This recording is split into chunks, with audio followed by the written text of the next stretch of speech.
Hello viewers, আজকে বাজার করেছি বৃহস্পতিবার। তো সবাই শুধু বাজারে পোস্ট দেয় যে এখন নাকি বাজার অনেক সস্তা, বাজারের দাম কম। আসেন আমরা দেখে নেই যে বাজার সস্তা কি কেমন, এটা আমরা দেখে নেই।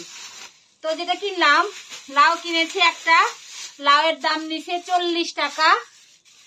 কাঁচামরিচ হাফ কেজি 20 টাকা। আচ্ছা, ফুলকপি একটা 10 টাকা।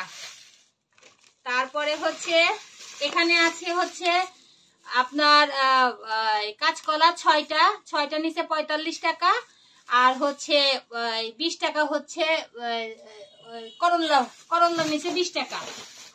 আচ্ছা, আলু দেখেন, যে আলু 20 টাকা যে 250 কিনতাম, সে আলু আজকে 20 টাকা কেজি, ছোট আলু। আচ্ছা, তারপরে হচ্ছে এটা তো কলা। আচ্ছা, এর ভিতরে আছে পেঁয়াজ 50 টাকা। আর হচ্ছে গাজর 40 টাকা কেজি, হাফ কেজি নিয়েছি। মূলা 10 টাকা, 2টা মূলা। তারপরে হচ্ছে যে তেল নিয়ে আসছি, এই যে তেলের দাম শোনেন, তেলের দাম হচ্ছে 95 টাকা, হাফ কেজি তেল 95 টাকা।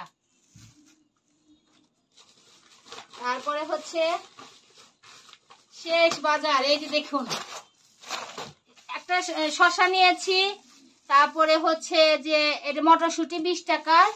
তারপরে হচ্ছে এখানে হচ্ছে 20 টাকা হালি লেবু। আর হচ্ছে পাতাকপি 20 টাকা। আর যে আলু ছিল, এই আলুর দাম এখন 30 টাকা কেজি, কিন্তু কোনোটাই কিন্তু 2 টাকা কেজি না। হ্যাঁ, শাকসবজির দাম অনেক সস্তা।